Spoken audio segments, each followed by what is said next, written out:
The last sutra that we discussed was 46th Sutra of first section of Patanjali, Yoga Sutras.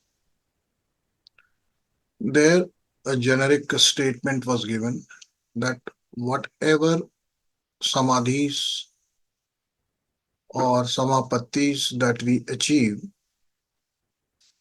the higher one is nirvichara. Four samadhis are told: Savitarka, Nirvitarka, Savichara, Nirvichara. Now, all these four samadhis have been further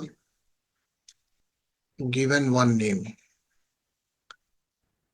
that is ta eva sabījaḥ samadhi. All these are samadhis with seeds. What is that seed? I described last time that seed is the veil of ignorance that still continues to be with us. In our system, that veil is of Adavamal. However, that does not mean that other malas have lost their existence. That is why sabījaḥ is also taken as a samadhi or samapatti, from where, when you return, your sanskaras can again populate your mind space. So, this is the state of a yogi who has refined his state of samadhi from savichara to nirvichara. Even this nirvichara samadhi does not lead to liberation or the cognition of true swarupa, because as far as you are in that state of absorption, you experience stability, stability of mind space in totality. That is chitta vritti nirodha. That is yoga. Vichara or the idea or thought is also not there. This state where we are experiencing nirvichara samadhi needs to be further refined to be able to go to sananda and sasmita samadhi. For us, in our system, we begin with mantra. In certain lower sadhanas, we begin with actions. And as we refine ourselves, we move towards absence of mantra, but the seed, the essence of mantra stays with us, which is Shaktopaya, where mantra itself is recognized as Chittam or the mind.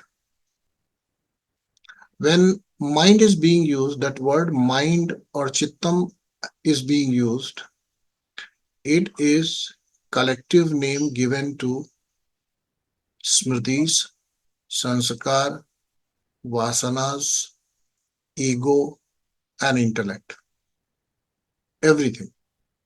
However, till the time we stay in that mantra virya, this is what is referred to as the absorption in mantra. What mantra reveals in phases, mantra virya. That has come in Shambhavopaya. Mantra virya is revealed in Shambhavopaya. And what is that power through which mantra works? Mantra does not work through the power of Chittam, because Chittam in this philosophy is a dead thing, a tool. It's a dead matter. Everything beyond Purusha is dead matter. There are only two sentient beings. One is Atman or Purusha. Another one is Purusha Vishesh or Ishvara. These are the two which are sentient, which are Chetana. Everything other than that is Jada, falls in the domain of Prakriti. So this much should be clear. In our system, we take mantras. Patanjali has not ruled that out. However, if you want to catch here, you will understand that Vitarka, Vichara, Ananda, Asmita. These are the stages, right? Now, what is mantra? Mantra is a idea, a thought, a vichara. You continue to read, from where you will find it even more clearly. Patanjali is saying that. Okay. Shraddha, Virya, Smriti, Samadhi, Prajna, whatever. Here, one thing that we need to contemplate on Smriti. Again, mantra you derive from where? You derive from Smriti. It's a given word. So you focus on that and repeat it so that the immersion happens in that Smriti. Even in Vijnana Bhairava Tantra, we would find this technique. Immersing your own awareness in Smriti. No other thought, only Smriti. No mulling it over, only Smriti. Being with one object, whatever it is. And therefore, that moments of joy, moments of sadness, moments of just what you call hasya, laughter, anything, moments of passion, moments of expression of your emotion, tender ones because they will not stir your mind space, they will be able to help you. So, anywhere mantras are not denied. In this whole process, mantras are not denied.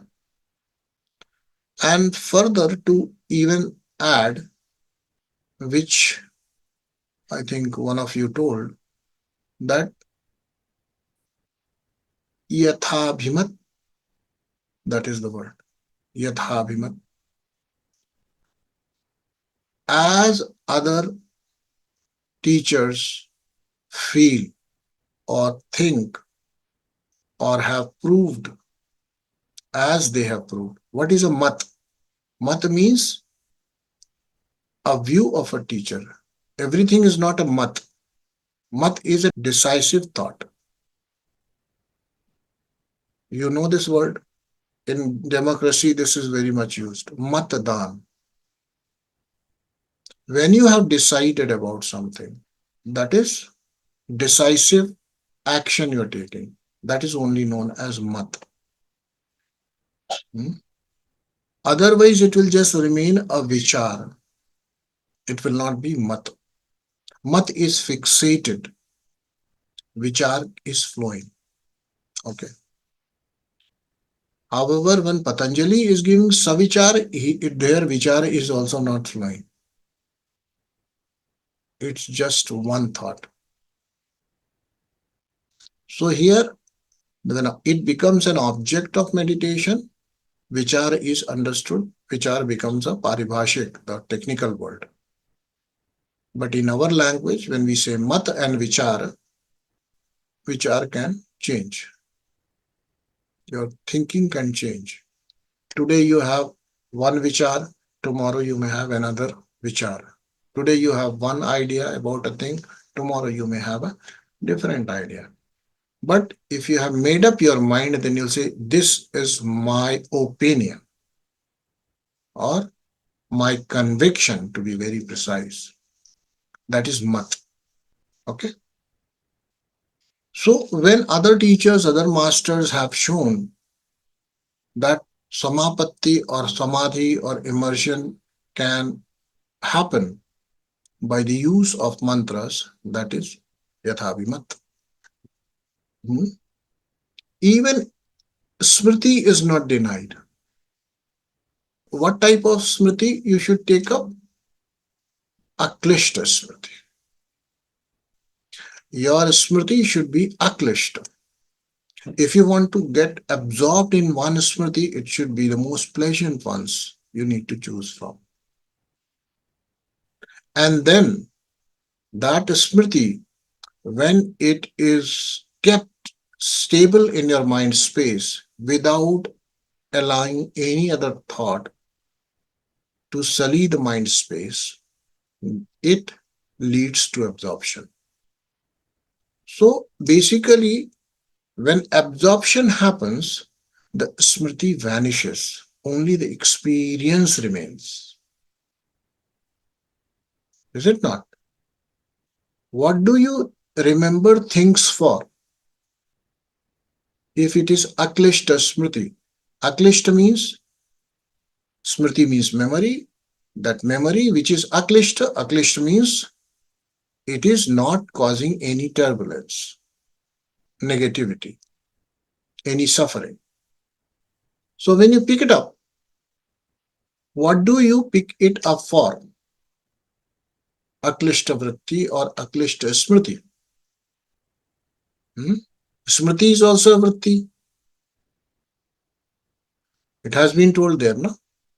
Smriti is also a vritti.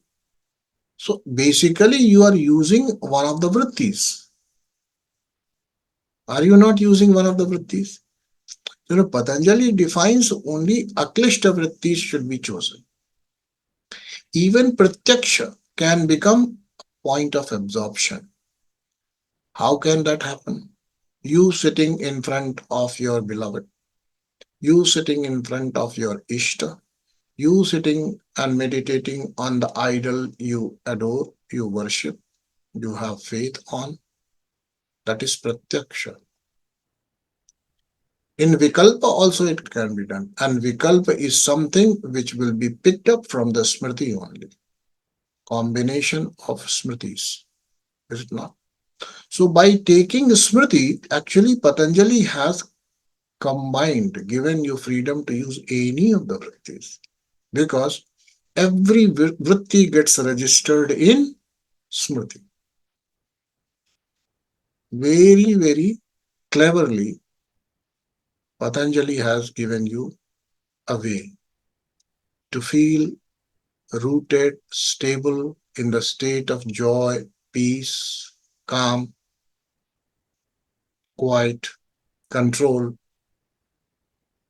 by using any of the vrittis. Because all the vrittis are ultimately producing another vritti which is called a smriti.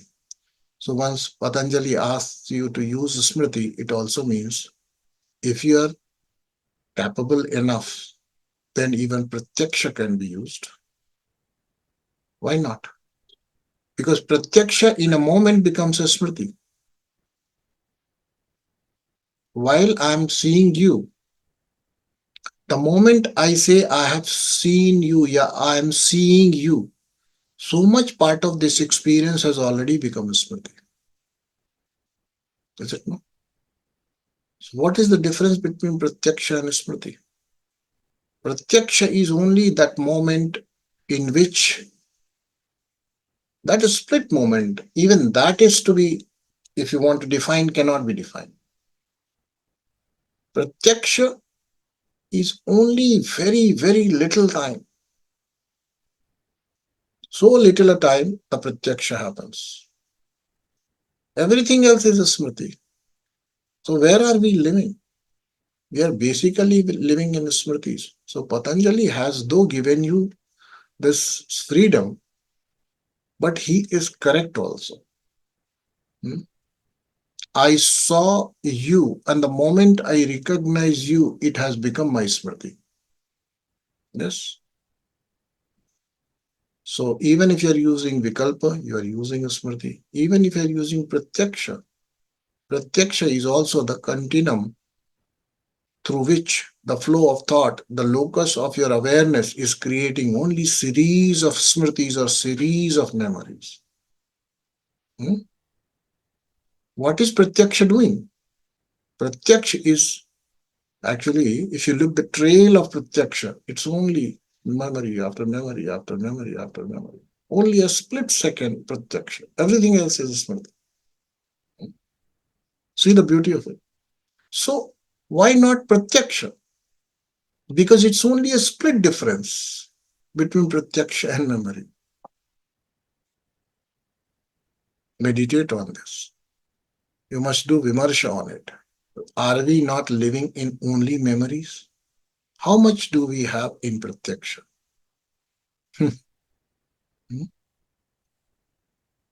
Look at it. Therefore, Patanjali uses smriti. He does not use pratyaksha, he does not use vikalpa, he does not any other. He says smriti. Anyways, so words which form a mantra, words which has any meaning or which don't have meaning. If they have meaning, they will be smriti of something else, which means something to you. But if suppose it's a bija mantra, you don't know what it means, then also you have one smriti, and that is only of the sound that it produces. Hmm? Now, in the field of bija mantras, there are so many bija mantras. Suppose somebody says, focus on Hroom Bij mantra. Now, what does Hroom means? Nothing. But I have told you, now it has become your smriti. So whenever you are going to meditate on it, what are you doing? You're meditating on smriti only. Correct? Bringing it forth from your reservoir of all memories. So anyways, here Patanjali says that you are actually engaging in any such activity which produces a soothing sensation, you must choose. And once it has been achieved, by recalling your smriti and dwelling on that particular smriti which you want to meditate on or develop a kind of absorption in that, there is nothing more than that. That motive which you are having, you want to experience the joy associated with that memory. Yes or no? What for you recall your smritis? You recall your aklishta smritis means non-turbulent kind of, non-suffering kind of, non-painful memories, rather joyous, you know, elating memories. You pick up for what? For the associated ananda of it, associated joy of it. Hmm? That is the purpose. And you can attain that purpose only when you allow only that smriti or memory to occupy your mind space and nothing else. Hmm? And once you have moved beyond that, where have you reached? Smriti has lost its place. You have submerged in Ananda, in the next movement of Samadhi. You began from Vichara. Smriti is an idea or Vichara. Memory is an idea or Vichara. You pick it up, place it in your mind space. Immediately, it produces what it has been called for. It produces joy associated with it. Hmm?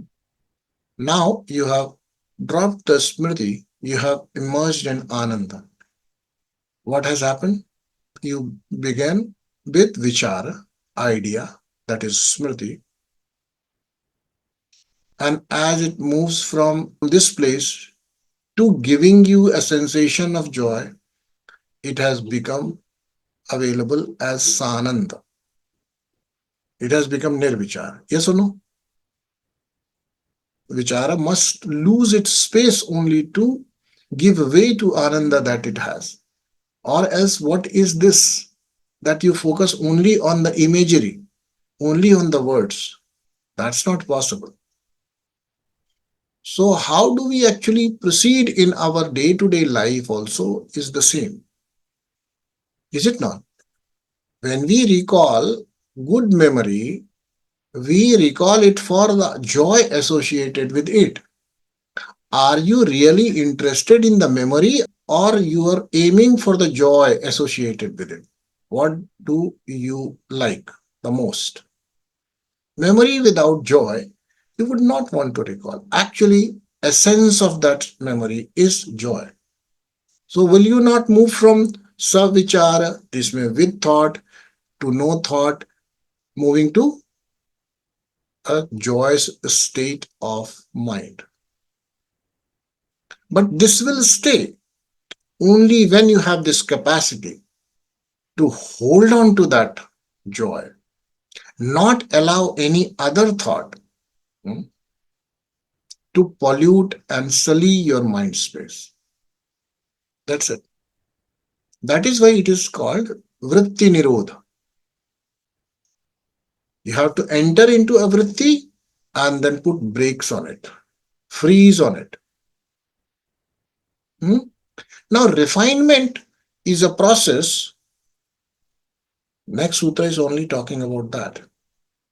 Go to next sutra and then whatever background I have, made so far, whatever context I have said, you will understand that. Nirvicāra-vaiśāradye-adhyātma-prasādaḥ. Vaisharadya means what? Vaisharadya means mastery. In earlier days, when those pathshalas, those gurukuls were active more than that, then degrees were like this. Vaidya Visharada. Okay. Jyotish Ratna. Like that. Jyotish Ratna. Jyotish Visharad. Like this. Vaidya Ratna. Vaidya Visharad. Vaidya Raja. Like that. So Visharad means the one who has obtained mastery on something. So next stage is to move away from nirvichara. And as you move above nirvichara, you enter sananda samadhi. Now, after refining sananda, when it is said nirvichara exactly means the same thing. Nirvichara means ananda. How do I say that? How do I actually tell you? Vichara is ordinary thing or trait that we have. Vichara, any idea can come. It is difficult to hold on to one idea. For that, you have to have vairagya for other things. Vashikara-vairagya. I don't want to entertain any other thought. I want to entertain only this thought. Initially, even that doesn't happen. Then for that, Savitarka is given.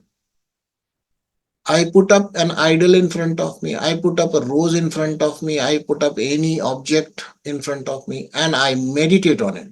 And what happens there is, even the object, the person, the idol, the deity, the yantra, or whatever being there, even that you don't have any control on your mind starts entertaining everything else other than that. Yes or no?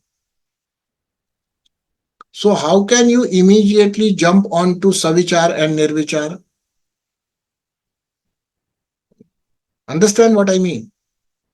Because you don't have capacity to even perceive an object clearly and stably, at will and with control, that I don't want to experience anything else.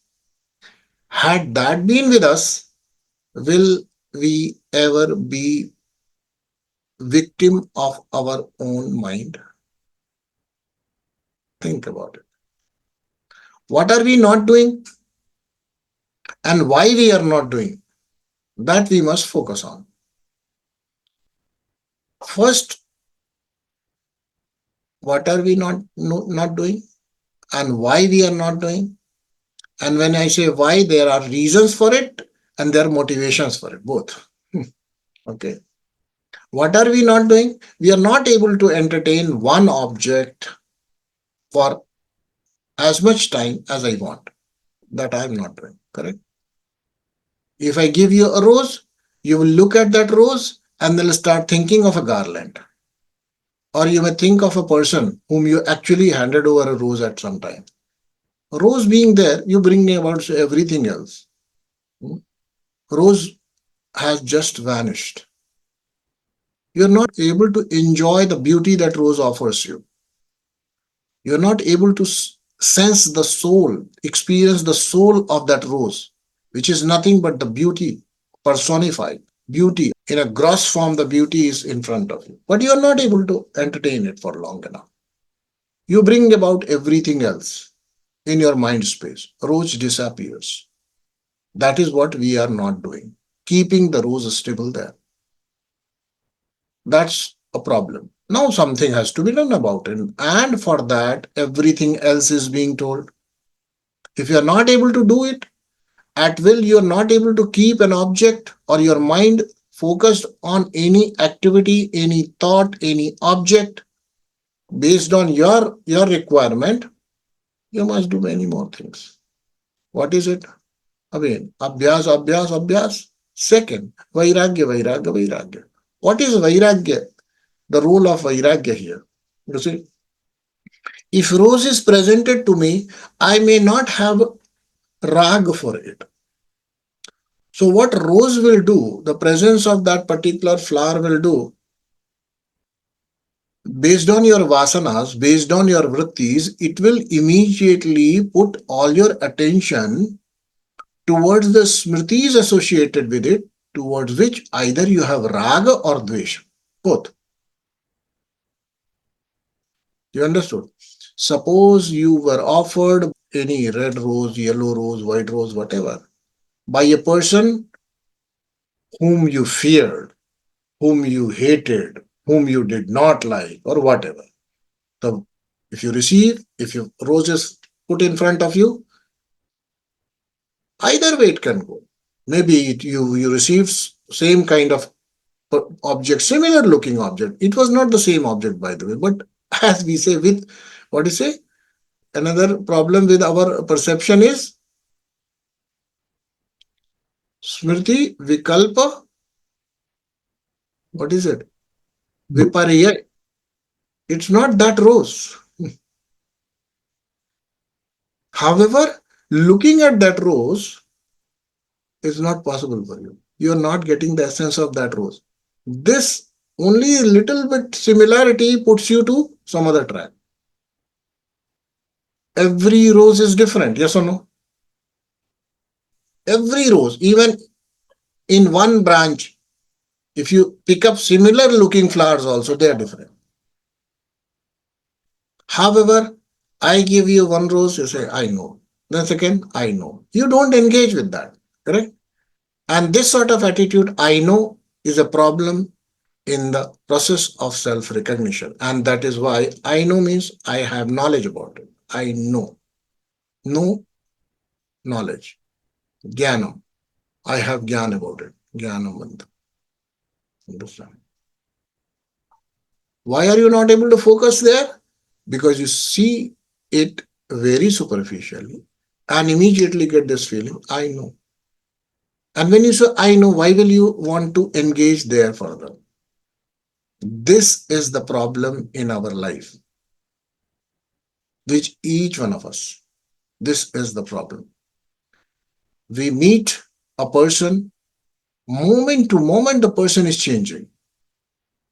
Moment to moment.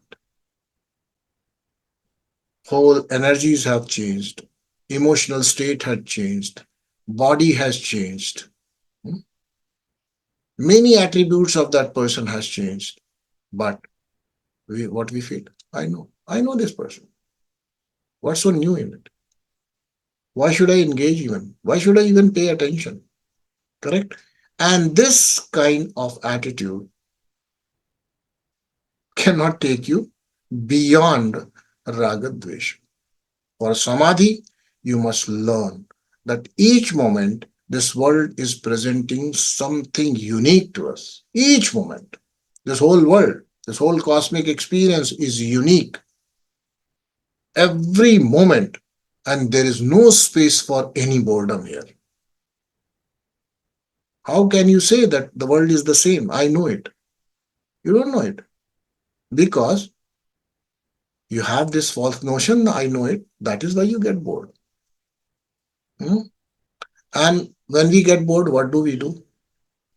I mean, if you have liberty, then you will immediately change your awareness, the focus of your awareness to something else. Maybe you will put your attention away from whatever is being presented because I know is a bored thing, is it not? It will lead to only boredom, is it not? Think about it. This knowledge is leading only to boredom. While this is not true that we know anything, and neither we are interested. Why we are not interested? Because of this false notion, I know. Jnanam. So clearly it is written there. This knowledge is bondage. When we say, I know, the same room, the same fellows around me, the same, similar things. I know. I know all this. No change. And change is the way which Tantra says is the way of universe. Changing. It's a dynamic flux. You can never put, this is also being said, you can never enter a river twice. Hmm. Why it is said? Are we not in this flux, which is the universe as of now? Are we not experiencing it that way? If we are not experiencing it that way, we are bored. Hmm.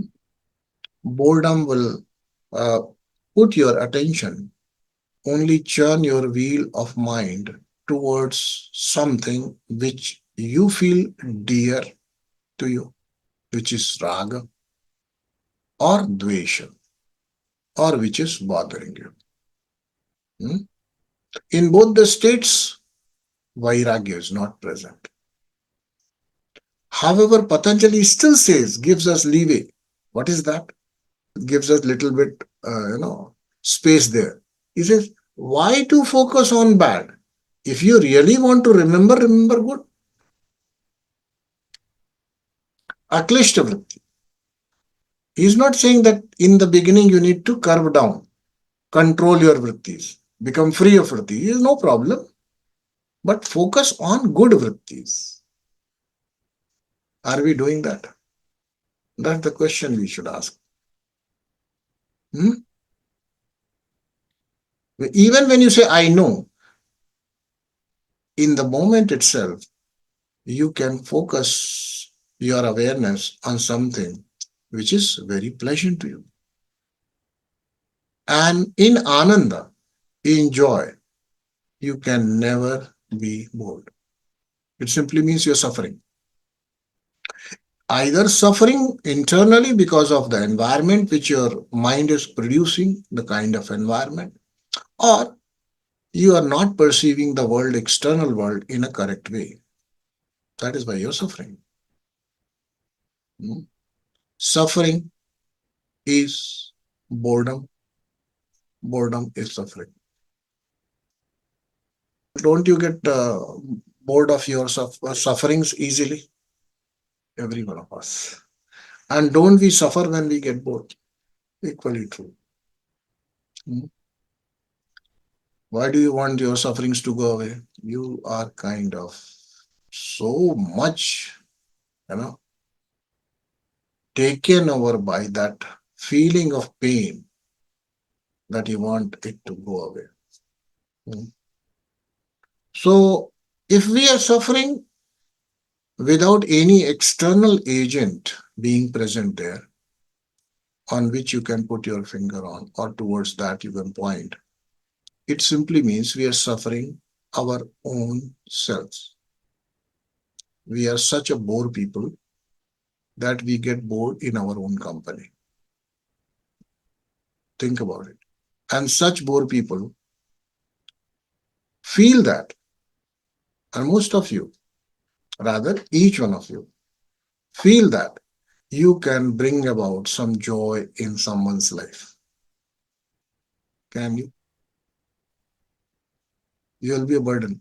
Most of times we don't get to hear that, yet it is only suffering for others.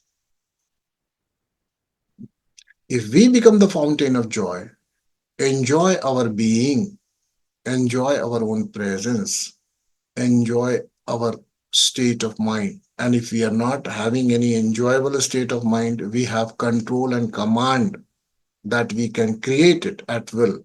That is the life of a yogi. And that is the way to progress in adhyatma. Why? Because when you are in joy, you are close to ananda. Suffering is away from ananda, far, far away, somewhere very far away in the spectrum of emotion. Then comes joy, and then transcending it raises our experience further. We move in ananda. But again, for the joy that we experience, we have raga. And that is why Patanjali has warned us in the beginning. There are two types of vairagya. One vairagya you master, which is called vashikara-vairagya. There, you do it for the pleasure of creating a state of ananda, moving towards joy, aklishta vrittis, and what I just referred to as ananda, not exactly ananda, moving from the suffering to joyous state. And once you have arrived there, we get attached to this also. Patanjali says there is another state where you can even drop this experience of joy that you are attached to, that you're preferring over suffering. Then that is called paravairagya. Understand what it means? Why vairagya was needed? Because with raga and dvesha, we suffer too much. And this raga dveshas to as many things we have in our mind. We feel that we don't have with many of the objects, with many of people, with many of the situations, but we have. We have. We might have raga for our sufferings also. Psychologists tell us that people enjoy suffering. They don't understand. But those people who are like continuously staying in that state, it's only their raga for it. It has become vasana. To suffer is a kind of habit that gives them very subtle joy. Though still it is mostly experienced as suffering, but they are not ready to give up that also. Why? Because they have developed raga for it. I'm not saying it is directly giving you joy. You can develop raga with anything, good or bad. What I'm saying is different. I'm not saying that suffering is pleasure for them. It is not. But it has become an event or a state about which they have developed raga. How can you develop raga for such a thing about the suffering? I'm talking mostly about mental suffering. Don't take it at physical level. At physical level, nobody wishes to suffer. Nobody wants to endure pain. Okay. And that's true for animals and human beings alike. There's nothing like that. So need not focus on that. How can I create a raga for my pain? In worst conditions, that can also be there. However, Mostly when I refer to that suffering which is caused and you develop raga for it is mental. Hmm? Because in that state, what happens is, for the reasons that you create for yourself or you're surrounded with or you put your attention or you become conscious of, that state which puts you in a suffering or depressed or kind of devastated, turbulent state of mind may have may have brought in certain favorable responses from the outer world sometimes. Mm. It may have happened with you. Suppose if I just get up to attend to something and I firmly, you know, without any problems, I get up and go and come back here. No attention I get. But suppose the moment I get up and say, and each one of you will ask, "Acha, ye kya ho gaya? Kya ho gaya? Kya ho gaya? Kya ho gaya?" This attention I got. If I start loving it, what will happen? Once, twice, thrice, I will subtly, you see, my mind will tell that when you exhibit that signs of suffering, you get attention. Hmm? And psychologists call it attention seeking behavior. Hmm? How do you develop that attention seeking behavior? By having raga for whatever that suffering brings to you, not suffering directly.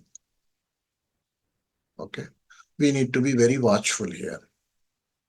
It's very easy to get out from this. However, only if we recognize, is it this or is only that I am suffering my inner state of mind? I am giving you worst case scenario. I'm not saying every one of you are going to experience this. However, if you are in a consistent suffering zone, you must examine from this perspective as well. Hmm? Have you developed any kind of raga for this particular way of suffering, way of life? Hmm? Just like that, you need to examine. Coming back to Sutra, if you continue to suffer, don't experience the state of joy also. There is no possibility that you will be moved to Ananda. Patanjali says, pick up a smriti, put your attention on it, and whatever joy it offers, immerse your awareness there. From there, you will develop little connect with that ananda which it is going to give at the end of it when it culminates. Vichara has anyways dropped. Now you are into experience of the feeling that it is giving. From there, you would be led to asmita, which means adhyātma-prasādaḥ. Hmm? Adhyātma-prasādaḥ. By the way, prasada is not the word for something, some sweet, some peda, laddu, as being offered after, putting it at the altar of your worship. Prasad is the word for happiness. You see, it's a technical word. Prasada means joy. Adhyatma prasada means the joy of knowing yourself, the joy of being with yourself, the joy of not getting bored with yourself. This is called Adhyatma prasada. How will it come? By refining nirvichara state of samadhi. So when you are bothering yourself too much through your different thoughts that are coming to you, you must reject them. Then choose a pleasant thought, a pleasant memory. Stay with it. Let that memory blast into bloom into the joy that it is containing.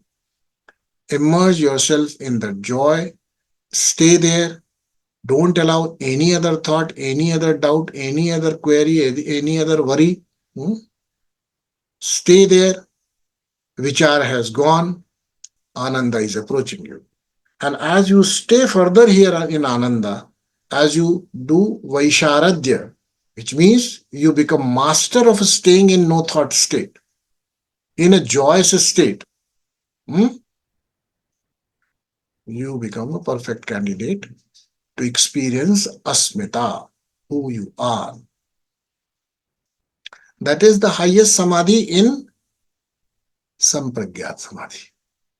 Such a person who has achieved the pinnacle of Sampragyat Samadhi is never bored. He is never poker faced. He is never crying. His mind is never becoming a problem to himself. And our minds are a problem to us all the time. Every one of us suffer. I will not deny it that I don't suffer my own mind. Every suffering person suffers only his mind. If you are suffering, you're suffering your mind. Because you are choosing to entertain those things which you could ignore, you should ignore, or you are ignoring those things which you should have chosen to contemplate on, to be with, to focus on. Simple. Don't you suffer all that way? Yo Bhaskar bhai, what is your thought? Constant suffering. Constant suffering. Nobody is in constant suffering. People are in continual suffering. Constant suffering will only lead you to commit suicide in 2 days. Are you not smiling now? Are you not happy now? How can you say constant suffering? Nobody goes through constant suffering. If life becomes a constant suffering, at the level of, when I say constant suffering, at all the levels, physically you suffer, mentally you suffer, emotionally you suffer, at the level of thoughts also you suffer, then of course there is no scope. You'll commit suicide in 48 hours flat. And thank the goddess, thank the God for that it is not the state for most of us. We do feel joys in between. We do recognize that the joy is within at times. We do see the world is a beautiful place at times, and all that keeps us going. Correct now? However, whenever you are suffering, 99% of the time you're suffering your mind. No exception. Each one of us. Even when you say that I have a lot of control on my mind, I have become this, I have become spiritual, I have become adhyatmic, you're suffering your mind. How not to suffer? Patanjali says by refinement of nirvicāra-samadhi. Mastery of nirvicāra-samadhi, which simply means chitta vritti nirodha. Has Patanjali asked that, take that smriti and never ever in the process of entering into samadhi, never ever let it disappear from your mind space. He has not specified. He has trusted the natural progression of our mind's flow. What is it? Aklishta vichara, smriti, leading to dropping of vichara, blooming into joy, and then it has become nirvichara, right? Staying there, no vichara, no other vichara need to be entertained. And what will happen? When you refine it, a day will come. Atma-prasādaḥ.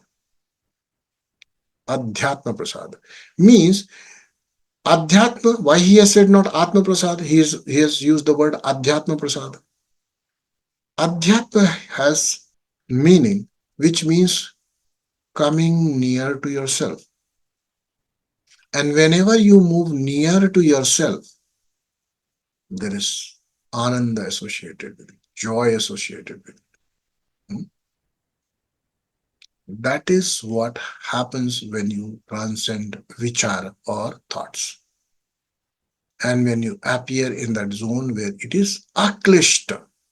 Please remember, in both the cases it is happening. Hmm? Have you not seen some kids who just cry, start crying on some or the other region, and then they continue. They don't stop. They don't stop. Only their whole attention is on when mother will turn back and reward them with something. So if you have been getting rewards on your crying, what will be your vasana? Vasana will be that if I remain unhappy, if I remain keep that composure of suffering all the while, then I'll be rewarded. If not today, then tomorrow. Hmm? Correct? So don't suffer, because suffering means klishta vritti. And klishta vrittis can never take you to adhyatma. And unless you are in adhyatma, which means moving towards yourself, you will not be having any prasad. Okay. Prasad means further joy. Prasad, it is further, very special type of joy. So if you want to get prasad, learn to be happy. If you are happy for any reason, your happiness is doomed. Why? Because the reason can be withdrawn anytime. Understand? So you be happy for no reasons. You choose to be happy for no reason. Now you have to train yourself. Choose to be happy. What else I had been telling? Over the years, I only told you this. Be happy, be happy, be happy. Hmm? Take right kind of decisions and be happy. Kick those people out who create problems in your life. Be happy. So, refinement, mastery of nirvichara is leading to adhyātma-prasādaḥ-vaiśāradye of nirvichara samadhi. Refinement of nirvichara samadhi leads to the joy associated with that experience of moving towards your swarupa, towards your true self. This is the literal meaning if I summarize it in one sentence. Do you feel otherwise? Is your experience otherwise? Then you must be so. Imagine good. If you at all you want to imagine good things. It will help. Everything you should do in an ethical way, in a moralistic way, without hurting anybody. If you can create joy for yourself, and if you can be a source of joy to many people, then creating suffering in life of few is okay. Please remember this. एक को दुखी करके हजार को सुखी कर सकते हो तो वो ठीक है, अच्छी है. Because I am now spreading joy to 5,000, 50,000 people. Understand? Take a conscious call. You should be that person who should be joyous from within for no reasons at all. Reasons are there, then good. If they are not there, then also good. By the way, we are full of all the good reasons. Nobody can say that I have forgotten my best of memories which gave me joy. Patanjali says, Acha hai, pick up from there, be happy. So this is the meaning and actionable on this sutra, refinement of nirvichara samadhi.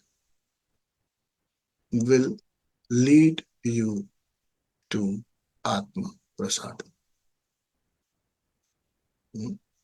And one thing more, in this joy only, Ajay, tell me, when do you take wrong decisions? When you become fearful, when you are stressed, when you are biased, when you are jealous, when you are greedy, when you are kind of confused, when do you take wrong decisions? When your intellect does not support you properly, doesn't do good to you. You know when? All the klishta vrittis, vasanas, and sanskaras, if they continue to occupy our mind space, our intellect becomes blunt. हमारी बुद्धि भ्रष्ट हो जाती है. So what do we actually achieve by that? That is the subject matter of next sutra, and that is why I must cover this here. When you stay in ananda, when you stay in joy, when you are able to develop that control which can fixate your awareness in joy, then it leads to refinement of your prajna. As a child, you could remember so many things. I know many students, पूरा book ही याद है छप right from beginning till end. Some people are like that. They only memorize everything. They never understand anything. They memorize, write their exams and come out. How and why that happens? Because in those times, you are mostly happy. बुद्धि भ्रष्ट नहीं हुई थी. Your intellect wasn't getting corrupted. Now, अभी याद नहीं होता.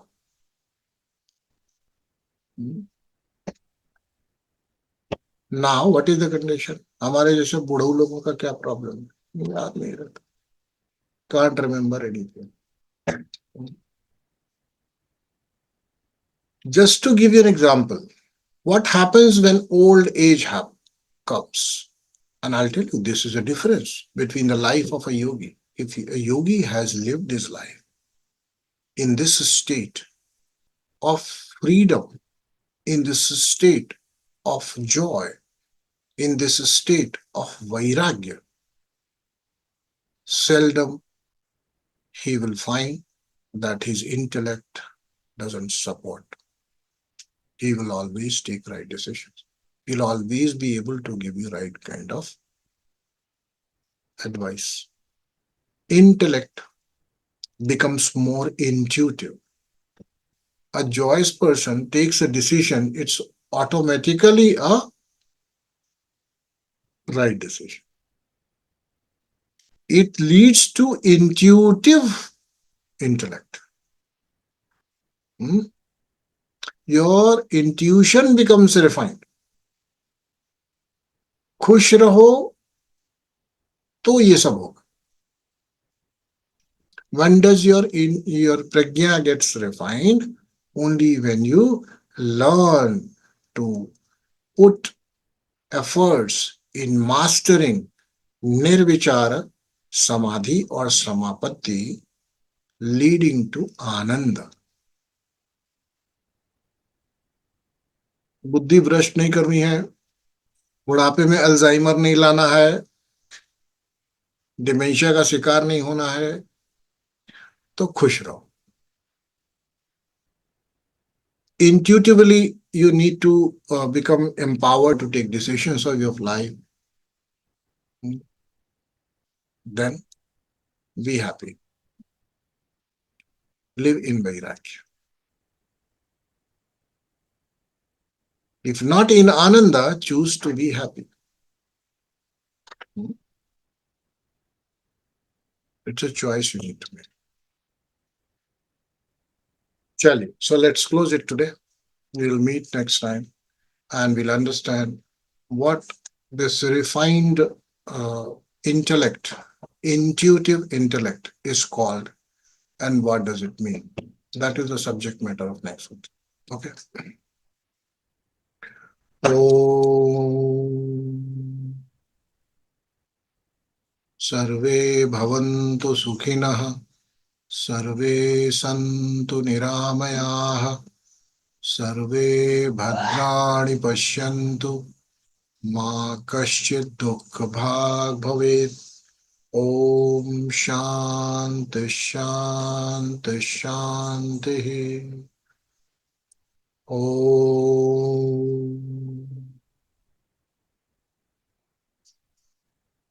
Shiva.